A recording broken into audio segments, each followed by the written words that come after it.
बुजुर्गों अजीजों सीमांचल से चलकर हम आपके बीच सिर्फ यही पैगाम देने आए हैं कि चंपारण में जिस तरीके से सीमांचल ने अख्तर उल ईमान साहब को जिताकर भेज रहे हैं, उसी तरह आप सीताराम बाबूजी के लड़का आपका अपना राणा रंजीत भाई को कामयाब करा दीजिए।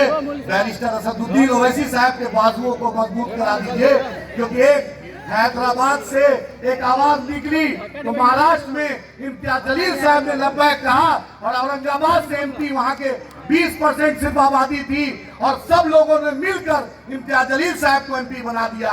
किशनगंज में एक आवाज निकली, अख्तर उल ईमान साहब ने साथ दिया, और पूरे बिहार में 53,000 वोट से एमएलए का इलेक्शन अपने घर से दूर दूसरे असेंबली में जाकर अख्तर उल ईमान साहब जीते।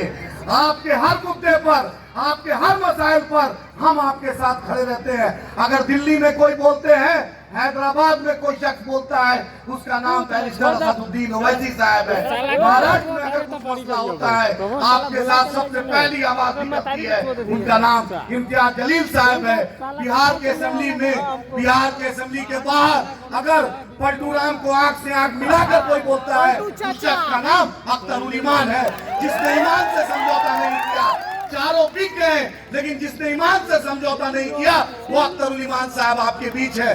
दोस्तों, राणा भाई आपका अपना है। राणा भाई बैरिस्टर असदुद्दीन ओवैसी साहब का भेजा हुआ नुमाइंदा है, अख्तर उल ईमान साहब का नुमाइंदा है, आपका अपना है।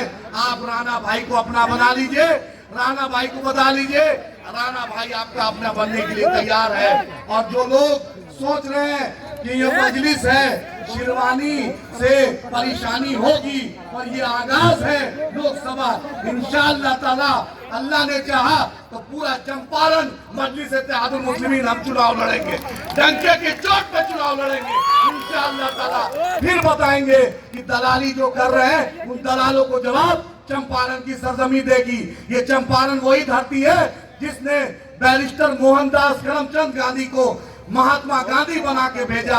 आप सीताराम बाबू के बेटे को एमपी बना के भेजिए, इंशाअल्लाह ताला।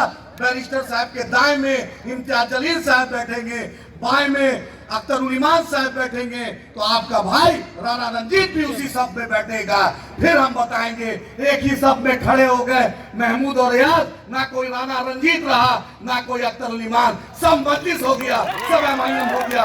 अपनी क़यादत को मजबूत कीजिए। और पटना में जो बैठा हुआ है तेजस्वी यादव को ये गुरूर है कि हम जिसको चाहेंगे टिकट देंगे, उसको जवाब देना पड़ेगा। शहाबुद्दीन साहब की बेवा आज अकेले चुनाव लड़ रही है, राष्ट्रीय जनता दल के लोगों, इस जीवन की जनता जवाब देगी, जरूर जवाब देगी। उसकी बेवा चुनाव लड़ रही है, उसके खिलाफ तुमने अवध बिहारी चौधरी को चुनाव लड़ाया, तुम्हें बतलाएंगे इंशाअल्लाह ताला। तुमने हमारे पीठ पे खंजर घोंपा है, अल्लाह ने चाहा तो कभी मुख्यमंत्री नहीं बनोगे, कभी नहीं बनोगे। अल्लाह की कुदरत तुम्हें जरूर इंसाफ करेगी। बहुत बहुत शुक्रिया। मैं चाहूंगा कि हमारे बीच हमारे